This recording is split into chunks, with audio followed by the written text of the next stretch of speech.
सलाम and welcome to the show Sana एक Pakistani. International women's day ना सिर्फ पाकिस्तान बल्कि दुनिया भर में मनाया जाता है, लेकिन इसका मकसद सिर्फ मनाया जाना नहीं है बल्कि इसको समझना बहुत ज़रूरी है। आपको आज के इस एपिसोड में हम चंद ऐसी ख़वातीन से मिलवाएंगे जिन्होंने ये साबित किया कि औरत होना ना सिर्फ एक ऐसी बात है जिस पे आपको फ़ख्र करना चाहिए, बल्कि बहुत सी औरतों के लिए भी आपको एक ऐसा ज़रिया बनना चाहिए जो उनके लिए मददगार साबित हो सके।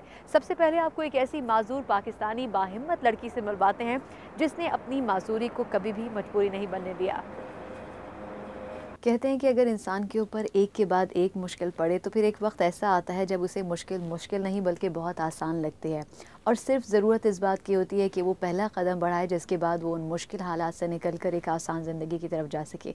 लेकिन वो पहला कदम बढ़ाना किसी भी इंसान के लिए एक बहुत ही मुश्किल मरहला होता है, और अगर वो इंसान एक खातून हो तो फिर शायद हालात उसके लिए और भी मुश्किल और पेचीदा हो जाते हैं। लेकिन बहुत से ऐसे लोग हैं जो कि इन हालात से बाहर निकलते हैं और दूसरों के लिए एक ज़बरदस्त और बड़ी मिसाल कायम करते हैं।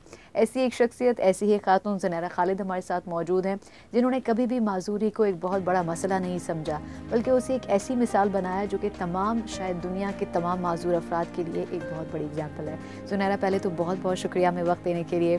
हम ये चाहेंगे कि आप अपनी ज़िंदगी में जो कुछ अप्स एंड डाउन्स आपने देखे इस सूरत हाल से पहले वो एक दफ़ा हमारे व्यूअर्स से शेयर करें। मैंने अपनी लाइफ यहाँ पे स्टेट्स में शुरू करी जब मेरे पेरेंट्स यहाँ पे मूव हुए। मैं 13-14 साल की थी और यहाँ पे मैं फिर मैंने अपना हाई स्कूल कंप्लीट करा। फिर मैं कॉलेज गई और मेडिकल स्कूल गई और मैं ग्रेजुएट करा एज अ डॉक्टर, और मैंने थोड़ा सा काम करा। उसके बाद फिर 2010 में मुझे डायग्नोस हुआ सार्कोमा, सॉफ्ट टिश्यू और सार्कोमा। ये एक्चुअली कैंसर है जो आपके मसल में होता है, और ये मेरे नी के पीछे था। मैंने ट्राई करा पहले कीमोथेरेपी, लेकिन कीमोथेरेपी काम नहीं की ज़्यादा। तो फिर उसके बाद जब कोई और हल नहीं था तो मुझे एम्पुटेशन का डिसीजन लेना पड़ा।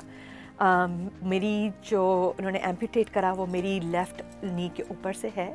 उस वक्त तो बहुत डिफ़िकल्ट लग रहा था, जैसा लग रहा था कि कि मैं अब क्या करूँगी, और थोड़ा सी मुश्किल लग रहा था। लेकिन यहाँ पे गवर्नमेंट में एक प्रोग्राम है यूएस में कि अगर आप किसी तरीके से, आपकी कोई भी हैंडीकैप है तो आप अप्लाई कर सकते हैं as a handicap. Of course आपको एक डॉक्टर लिख कर देगा कि आप हैं असल में हैंडीकैप, और लेकिन जब जब वो आपको ऐसी फैसिलिटी देते हैं, इसका मतलब ये होता है कि आप अप्लाई करें, आपको फ़र्स्ट प्रेफरेंस मिलती है जॉब पे। इसी वजह से मुझे ये जॉब मिल गई। फिर मैं यहाँ पे काम करने लगी। मैं department of health and human service में काम करने लगी। जब मेरी एम्पुटेशन हो गई तो उसके बाद मुझे जॉब मिल गया, सब कुछ सही है अब। लेकिन फिर मुझे अपनी टांग के बारे में मैं हर पूरी ज़िंदगी अपनी गुजार सकती हूँ एक रच के साथ, लेकिन मैं नहीं गुजारना चाहती थी। तो मैं चाहती थी कि मैं चलूँ, मैं भागूँ, मैं अपनी साइकिल पे चलाऊँ, मैं चाहती थी कि वैसे ही रहूँ। तो उसके बाद फिर मैंने अपनी टांग का वक्त आया। पहले मेरी जो इंश्योरेंस थी उसने कहा कि हम इसका पूरा नहीं पे कर सकते। तो फिर यहाँ पे मेरी ही दोस्तों ने, जो अगेन आई थिंक यहाँ पे एक मेरी बहुत अच्छी कम्युनिटी है। मेरे बहुत अच्छे दोस्त हैं, और मेरी फैमिली ने मिलके एक फ़ंड रेज़र किया। उसको फिर वेबसाइट पे करा, उसका नाम था ineedalike.com, और उससे फिर मेरी फैमिली ने मिलके और मेरी फ्रेंड्स ने मिलके $45,000 रेज़ करे कि मैं अपनी टांग फिर ले सकूं। अब मेरे पास टांग है, मेरे पास ज़्यादा एक्सक्यूज़ नहीं है। मेरा ये है कि मैं चाहती हूँ कि मैं हर चीज़ वो करूँ जो मैं कर सकती हूँ और जो मैं करती थी। और मैं एक तरह से मेरी ब्लेसिंग है कि मेरा दिमाग नहीं मैंने लूज़ किया। मेरी सारी मेमोरीज़ हैं, मेरे बहुत अच्छी रिलेशनशिप्स हैं लोगों के साथ, और वो भी अभी हैं, सिर्फ टांग नहीं है। पाकिस्तान में हमने ये देखा है, बल्कि कई ऐसे मुल्क जो कि बहुत पसमानदा हैं, वहाँ पर अगर आपको कोई माजूरी हो, बल्कि माजूरी तो दूर की बात, जो सही जो नौजवान भी होते हैं उन बेचारों को भी बाज़ औक़ात वो रिसोर्सेज नहीं मिल पाती। फिर जो माज़ूर अफराद हैं उनको बहुत पीछे छोड़ दिया जाता है, वो अपॉर्चुनिटीज़ उनको नहीं मिल पाती। यहाँ पर मैं ये जानना चाहती हूँ कि इस मुल्क के अंदर रहते हुए लोगों ने आपको किस तरह सपोर्ट किया, और जैसे आपने ज़िक्र किया कि आपके लिए 45,000 का फ़ंड जमा करना ये कोई आसान बात नहीं थी। तो लोगों को पाकिस्तान के, अगर हम माज़ूर अफराद के लिए सोचें, कितनी सपोर्ट की ज़रूरत होती है, और क्या वाकई कि ये एक इंडिविजुअल एफ़र्ट नहीं है, ये पूरा कल्चरल, एक पूरा एक कम्युनिटी का एफ़र्ट होना चाहिए किसी को भी अगर हमने आगे लेके आना है तो? आई थिंक यहाँ पे फ़र्क ये है कि यहाँ पे अगर आप माज़ूर भी हों तो वो आपको फिर भी एक वैसे ही इंसान समझते हैं। यहाँ पे एक और अच्छी बात ये है, और मेरी फ़ैमिली ने और मेरी फ्रेंड्स ने मुझे ख़ुद हर चीज़ करने दी, हर चीज़ मैं ख़ुद कर रही थी। जैसे क्या चीज़ें, मतलब? जैसे परफेक्ट एग्जांपल, यहाँ पे जब मैं हॉस्पिटल से, वो आपको इतना तैयार कर देते हैं कि आप ख़ुद बाथरूम जा सकते हैं, आप ख़ुद कपड़े पहन सकते हैं, आप ख़ुद नहा सकते हैं, आप ख़ुद हर चीज़ कर सकते हैं। आई थिंक सबसे इम्पॉर्टेंट चीज़ यही है कि जब आपको कोई माजूरी हो, आपको बस वो छोड़ नहीं दें ऐसे ही। उसके बाद आई थिंक इम्पॉर्टेंट ये है कि आपके दोस्त, आपकी फैमिली आपको वैसे ही इंसान समझे जैसे आप पहले थे। ज़रूरी नहीं है आप उनको अपना प्यार दिखाना चाहते हैं तो आप उनको सपोर्ट करें, उनको इनकरेज करें, बजाय उनके लिए हर चीज़ करने के लिए। उनको खुद नहाने दें, उनको खुद बाथरूम जाने दें, उनको गिरने दें। एंड आई थिंक अगर कोई मैसेज है, मैं किसी माजूर लोगों की नहीं करूँगी, पर मैं उनको फैमिली को करूँगी, because it's very important family के आपकी फैमिली जो है वो आपको हर चीज़ खुद करने दें, वरना आप सीखेंगे नहीं। अच्छा, आखिर में मैं ये चाहूँगी कि एक औरत होना किसी के लिए भी क्या वाकई बाइस फ़ख्र है, क्योंकि एक वो वक्त भी था जब औरतों को ज़िंदा दफना दिया जाता था, वो वक्त भी औरत ने देखा है। लेकिन आज की औरत क्या अब उससे मुख्तलिफ है, और अगर मुख्तलिफ है तो वो जो है एक्चुअली, क्या उसको वाकई इसके ऊपर प्राउड होना चाहिए, फ़ख्र करना चाहिए? आई थिंक औरत को बहुत प्राउड होना चाहिए। जैसे एक औरत बहुत कुछ करती है, वो एक बहन होती है, एक बेटी होती है, और फिर बीवी होती है, फिर माँ होती है, तो उसको तो बहुत उसके फैसेट्स हैं लाइफ, तो आई थिंक उसको तो बहुत ही प्राउड होना चाहिए। लेकिन आई थिंक औरत के लिए सिर्फ ये उसको जानना चाहिए कि वो कुछ भी कर सकती है, जो वो करना चाहे वो कर सकती है। लेकिन मुश्किल उसके लिए तब होती है जब उसको समझ में नहीं आता, ओके भाई कर सकती है, मैंने कर लिया, और मुझे देख के बहुत इम्प्रेस होगी कोई एक औरत कि वो सब देखो उसने सब कुछ कर लिया। लेकिन मैं उस औरत से जो भी देख रही है मुझे, मैं उससे डिफरेंट नहीं हूँ, बिल्कुल डिफरेंट नहीं हूँ। मैं बिल्कुल उसी की तरह हूँ, मैं भी रोती हूँ, मुझे भी परेशानी होती है। और आई थिंक एज एक औरत मैं दूसरी औरत को यही कहूँगी कि बिल्कुल किसी चीज़ से भी डिस्करेज ना हो, करे जो भी वो करना चाहती है। अपनी खुशी पहले सोचे, इससे कि जब वो खुश होगी तो सब खुश रहेंगे। मुझे पता है जब मेरी अम्मी खुश होती है तो पूरा घर खुश रहता है। और इस वजह से उसके लिए बहुत इम्पोर्टेंट है कि वो अपना ख्याल रखे पहले बनिस्बत दूसरों का ख्याल रखने से पहले। ओके, और मैं चाहूँगी कि मैं ज़ुनैरा को बहुत ज़ोर से गले लगाऊँ। बहुत सारे लोगों के लिए ऐसी एग्जाम्पल है जो कि शायद हम लोगों के लिए समझना थोड़ा मुश्किल है, लेकिन जब आप ज़ुनैरा से मिलेंगे और बात करेंगे तो आपको एहसास होगा कि वो तमाम लोग जो कि अपने जिस्म की हर आज़ा रखते हैं लेकिन उसके बावजूद भी कुछ नहीं कर सकते। ज़ुनैरा ने शायद यहाँ के बहुत सारे लोकल अमेरिकन्स को, पाकिस्तानियों तो दूर की बात, ऐसा करके दिखाया जो शायद यहाँ के अमेरिकन्स भी नहीं कर सकते। Thank you so much. Thank you. America के डिपार्टमेंट ऑफ हेल्थ में काम करने वाली ज़ुनैरा खालिद से तो आप मिले, जिन्होंने कभी माजूरी को मजबूरी नहीं बनने दिया। लेकिन ऐसे ही चंद ख़वातीन पाकिस्तान के अंदर भी हैं जिन्होंने कभी मुश्किलात को अपने ऊपर तारी नहीं होने दिया। ऐसे ही एक खातून से आपको मिलवाते हैं। मेरा नाम मुनीबा खुरम है। 5 साल पहले एक कार एक्सीडेंट में मुझे काफ़ी इंजरीज़ हुई, जिनमें मेरे हाथ की दोनों बोन्स फ्रैक्चर हुई, मेरी रिब्स फ्रैक्चर हो गई, लीवर इंजर हुआ, there were some where and fractures in the collar bone and the shoulder bone. Accident से पहले I was an ordinary person. मेरी ज़िंदगी में कोई मकसद, कोई एम या कोई गोल नहीं था। मगर एक्सीडेंट के बाद जब मुझे डॉक्टर्स ने यह बताया कि स्पाइनल कॉर्ड इंजरी का कोई इलाज नहीं and you are going to stay wheel chair bound for the rest of your life, that was the day when I realised that now I have to be productive, I have to do something to make myself strong. आज मैं जो भी हूँ इस accident की वजह से हूँ। मेरी सबसे बड़ी अचीवमेंट पाकिस्तान की ऑफिशियल वेबसाइट के लिए कंटेंट राइटिंग और ब्लॉगिंग करना था। आजकल मैं मसरूफ़ हूँ अपनी पेंटिंग्स के साथ। I am a professional painter, jewellery designer and a motivational speaker. Never let any disability get in your way. मैं इस मिथ को तोड़ना चाहती थी कि डिसेबल्ड लोग कुछ नहीं कर सकते। बीइंग अ डिसेबल्ड पर्सन, मैंने जो चैलेंजेस फेस किए उससे पहले मैंने कभी नहीं सोचा था, because I was a normal human being. मगर अब मैं चाहती हूँ कि डिसेबिलिटी अवेयरनेस पाकिस्तान में आए, जिसमें बहुत सारी चीज़ें इन्वॉल्व हैं। लोगों का attitude towards a disabled person, उनकी sympathies. I want them to understand that we are normal human beings, हम एलियंस नहीं हैं। They should treat us like a normal person. हमारे लिए एक्सेसिबिलिटी का बहुत प्रॉब्लम है, हम बहुत सी जगहों पर नहीं जा सकते, हम बहुत से रेस्टोरेंट्स पे नहीं जा सकते, हम मेडिकल स्टोर्स पर नहीं जा सकते क्योंकि वहाँ पे बहुत स्टेयर्स हैं और वहाँ पे रैम्प्स और स्लोप्स नहीं हैं। So I want to request the authorities कि डिसेबिलिटी अवेयरनेस को प्रमोट करते हुए रैम्प्स और स्लोप्स बनाएं और जगहों को जहाँ तक हो सके हमारे लिए एक्सेसिबल बनाएं। Last but not least, I want to request all the disabled community of Pakistan कि एक्सेप्टेंस का प्रॉब्लम सिर्फ इसलिए है क्योंकि हम लोग बाहर नहीं निकलते। I request you all to come out, to be productive, बाहर निकले ताकि लोगों के लिए आपको एक्सेप्ट करना आसान। This is Muniba, story of strength.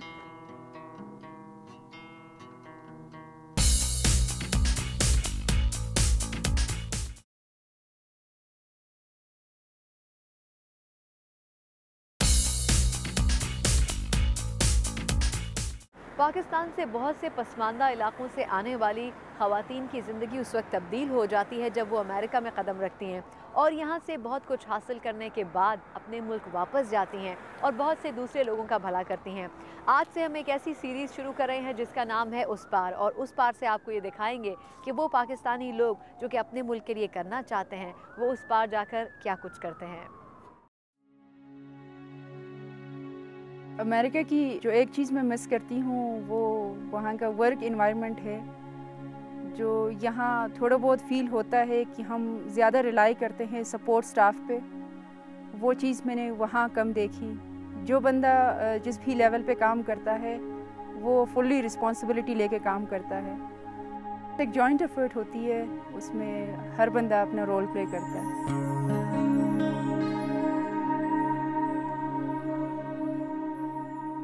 Hunza के गांव मुरखन से मेरा ताल्लुक़ है। बचपन रफ टफ इन्हीं माउंटेन्स में गुजरा है, लेकिन हाई स्कूल के बाद फिर मैं गिलगित और फिर इस्लामाबाद गई फर्दर एजुकेशन के लिए। मेरी खुशकिस्मती थी कि मेरी फैमिली ने ओवरऑल मुझे बहुत सपोर्ट किया जब मैं इस्लामाबाद जाना चाह रही थी स्टडीज़ के लिए। लड़का हो या लड़की, अगर पढ़े नहीं तो उसका दुनिया में जीना ही बेकार है। मैं अपनी ज़िंदगी में देखता हूँ ना, अनपढ़ आदमी का कोई वो मुकाम नहीं है। तो इसलिए मेरे भी शौक़ और मेरे बेटे का भी शौक़ था पढ़ने का। स्पेशली मेरे बड़े भाई ने मुझे हर स्टेप पे इनकरेज किया। इसलिए कि जिस माशरे में हम रहते हैं यहाँ मयारी तालीम के बग़ैर तरक्की हमें मुमकिन नहीं लगती। इसलिए हमने ख़ुद अपनी छोटी बहन को इनकरेज किया था।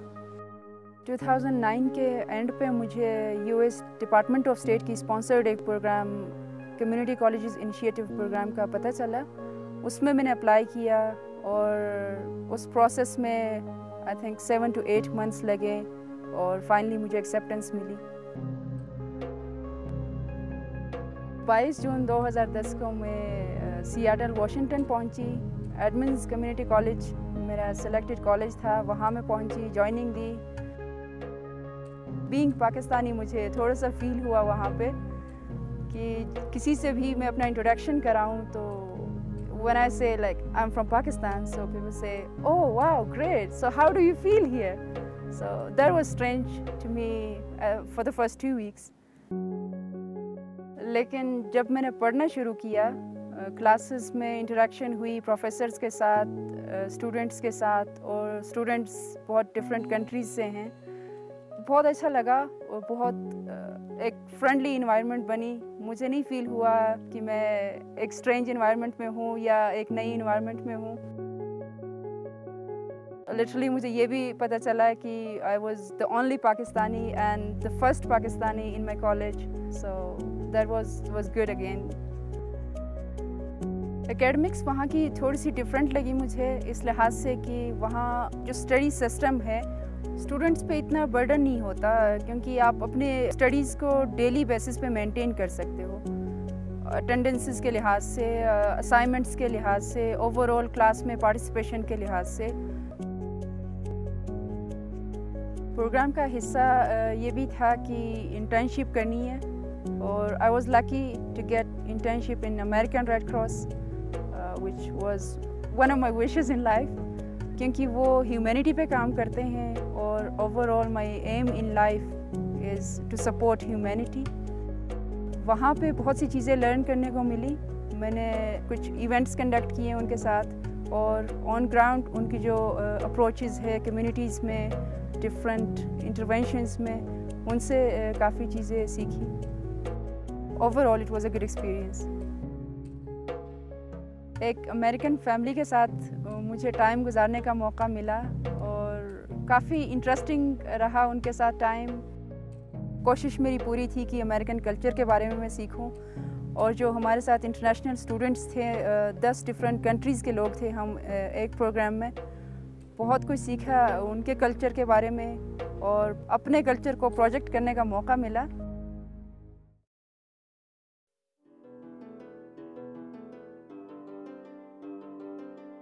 हम अल्लाह का शुक्र अदा करते हैं कि वो गई और बहुत ज़्यादा कामयाबियों के साथ वो वापस लौटी है और यहाँ जब से आई है यहाँ भी यकीनन उनकी अपनी ज़ात में, फिर उनके ज़ात की वजह से घर में और पूरे उस माशरे में हमें तब्दीली का एक वो नुमायाँ असरात नज़र आ रहे हैं। मैं अमेरिका से वापस आई, अपने कैरियर के बारे में सोचा। प्लान यही था कि मैंने डेवलपमेंट सेक्टर में ही काम करना है, क्योंकि मेरा गोल ही यही है कि मैंने ह्यूमैनिटी के लिए काम करना है और क्योंकि मेरा रेड क्रॉस का भी एक्सपीरियंस था and I was quite sure कि मैं इस फील्ड में एक्सेल कर सकूँगी। एज़ फ्रीलांस कंसल्टेंट काम करने का फ़ैसला मेरा इसलिए था कि मैं एक ऑर्गेनाइजेशन के साथ स्टिक ना रहूं, बल्कि डिफरेंट नेशनल इंटरनेशनल ऑर्गेनाइजेशंस के साथ इंटरेक्शन हो और मुझे एक्सपोजर मिले। लेकिन फिर मैंने कॉलेज कंसल्टिंग को ज्वाइन किया इस्लामाबाद में। पहले भी ये इन्होंने हमारे साथ काम किया कुछ असाइनमेंट्स में, लेकिन जब बाहर से वो पढ़ के आई हैं, थोड़ा एक्सपोजर ज़्यादा हुआ है, तो आई फेल्ट कि इनके कम्युनिकेशन स्किल्स जो हैं वो और ज़्यादा इम्प्रूव हो गए, विजन ज़्यादा ब्रॉडर हो गया। तो ये फिर क्लाइंट्स के साथ भी इवन इंटरेक्शन जो है वो बड़ी कॉन्फिडेंटली कर लेती हैं। प्रेजेंटेशन स्किल्स इनके बड़े अच्छे हो गए, शी कैन प्रेजेंट इंडिपेंडेंटली। बेशक हमारी टीम बहुत छोटी है, लेकिन एक्सपीरियंस लोग हैं, जिसमें मेरे बड़े भाई अजीज़ भाई भी शामिल हैं। डेवलपमेंट सेक्टर से मेरा ताल्लुक़ था, लेकिन दरमियान में एक अरसे तक मैं थोड़ा सा ट्रैक चेंज हुआ था, लेकिन जब वो वापस आ गई हमने साथ मिल के दोबारा उसी डेवलपमेंट सेक्टर के अंदर हमने दोबारा साथ काम शुरू कर दिया। प्रोजेक्ट्स जब हम लेते हैं, शुरू में जो क्लाइंट से उनके साथ एग्रीमेंट होता है हमारा, उसके बाद हमारी प्लानिंग होती है कि हमने कैसे करना है, मेथडोलॉजी डिफ़ाइन करते हैं, सैम्पलिंग वगैरह करते हैं। उसके बाद फिर हम फील्ड पे जाते हैं। फील्ड में अकॉर्डिंग टू द प्रोजेक्ट हम डिफरेंट स्टेक होल्डर्स से इंटरेक्ट करते हैं, जिसमें गवर्नमेंट लाइन डिपार्टमेंट्स भी हैं, पार्टनर ऑर्गेनाइजेशंस हैं और कम्युनिटी मेंबर्स हैं, और जो प्रोजेक्ट के बेनिफिशरीज़ होते हैं, डायरेक्ट इनडायरेक्ट दोनों बेनिफिशरीज़ को समटाइम्स कंसल्ट करते हैं। और फील्ड से फिर वापस आके डाटा एनालिसिस करते हैं, फिर उसकी बेस पे रिपोर्ट्स बनाते हैं और फिर हम रिकमेंडेशंस फाइंड करते हैं कि क्या कम्युनिटी कितनी सेटिस्फाई है उस प्रोजेक्ट से और क्या उनकी नीड है फर्दर। तो वो चीज़ें हम डोनर एजेंसीज़ को फिर रिकमेंड करते हैं, उसके बेस पे फिर वो प्रोजेक्ट्स को रीडिफाइन करते हैं या फिर नए प्रोजेक्ट्स देते हैं।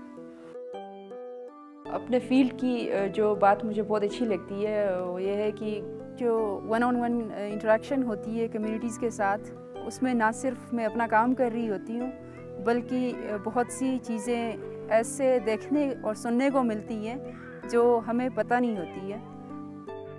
जब आप लोगों के करीब होते हैं तो लोगों के मसाइल को ज़्यादा करीब से देख सकते हैं, ज़्यादा उसको फ़ील कर सकते हैं और उनके मसाइल को ज़्यादा बेहतर तरीके से समझ सकते हैं और उनको हल कर सकते हैं।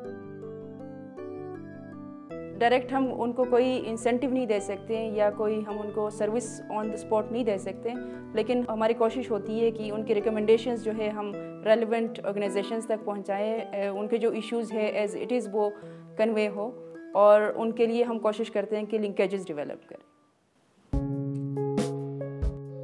अगर मैं यूएस ना गई होती तो मैं यही शायद अपने कैरियर को और अपने स्टडीज़ को कंटिन्यू करती। क्योंकि मोटिवेशन मेरे अंदर पहले से थी। लेकिन जो मुझे यूएस जाने का मौका मिला, वहाँ से जो मैंने स्टडीज़ हासिल की और जो मुझे एक्सपोजर मिला, वो मेरे लिए बहुत यूज़फुल है और मुझे आज तक वो फ़ायदा दे रही है। वो इस काबिल हो गई है कि ख़ुद अपने पैरों पे खड़ी हो जाए, ख़ुद अपना काम कर सके और ख़ुद जो ज़िंदगी की गाड़ी है वो आगे बढ़ा सके। मेरा अमरीकी और पाकिस्तानी अवाम को ये पैगाम है कि वो अपने उस पार के लोगों के बारे में जानें, क्योंकि जब इंटरेक्शन बढ़ेगी तो हमारे एक दूसरे के लिए रिस्पेक्ट और एक्सेप्टेंस बढ़ेगी और जो हमारे बीच कन्फ्यूजन्स और जो गैप है वो ख़त्म होंगे।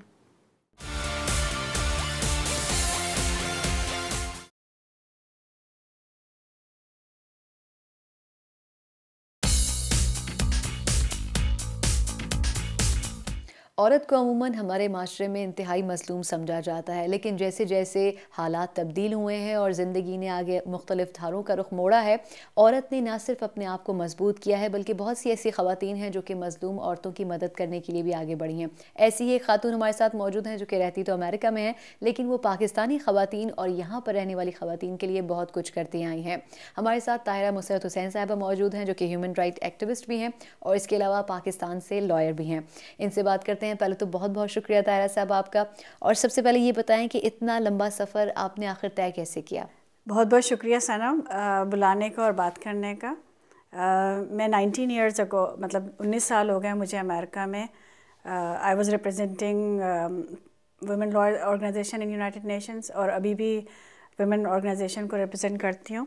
मगर उसके अलावा locally I am working with domestic violence and human trafficking, और एज अ लॉबियस्ट हम लोग कोशिश करते हैं कि लॉस पास कराएं डोमेस्टिक वायलेंस के लिए, सेक्सुअल अब्यूज़ के लिए और ह्यूमन ट्रैफिकिंग के लिए। कमिंग फ्रॉम पाकिस्तान, मैं हमेशा सोचती थी कि यहाँ ऐसे इश्यूज़ नहीं होते हैं, यहाँ औरत ज़्यादा इंडिपेंडेंट है, ज़्यादा एजुकेटेड है, उसका कॉन्स्टिट्यूशनल राइट्स हैं। मगर जब यहाँ आने के बाद मुझे पता चला कि यहाँ औरत एजुकेशन होते हुए, इतनी इंडिपेंडेंट होते हुए भी आप 4 में से 2 औरतें जो हैं वो डोमेस्टिक वायलेंस की विक्टिम होती हैं या सेक्सुअल असल्ट की विक्टिम होती हैं।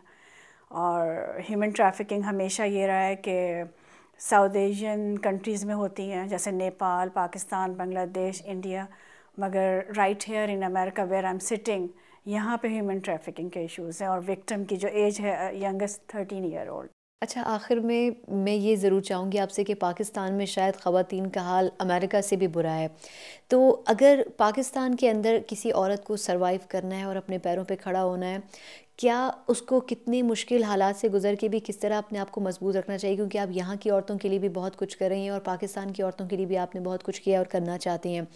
किस तरह से वो पहला कदम जो उसको ख़ुद उठाना चाहिए औरत को, क्या आप सोचती हैं, क्या एडवाइस उन्हें देंगी?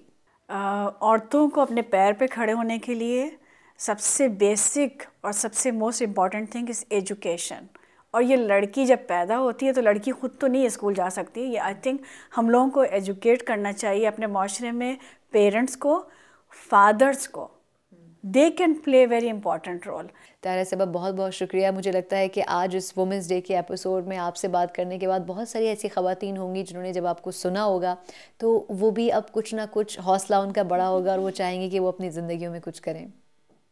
शुक्रिया बहुत बहुत। तो अगर आप भी आज इंटरनेशनल वुमेंस डे सेलिब्रेट कर रही हैं तो ऐसी बहुत सी ख़वातीन आपके लिए एक ऐसी मिसाल हो सकती हैं जिनके नक्शे कदम पर चलते हुए आप भी दुनिया भर की औरतों के लिए बहुत कुछ कर सकती हैं। अगले एपिसोड में एक नए टॉपिक के साथ अगले हफ्ते आपसे फिर मुलाकात होगी। तब तक के लिए सरा एक पाकिस्तानी को इजाज़त दीजिए। अल्लाह हाफ़िज़।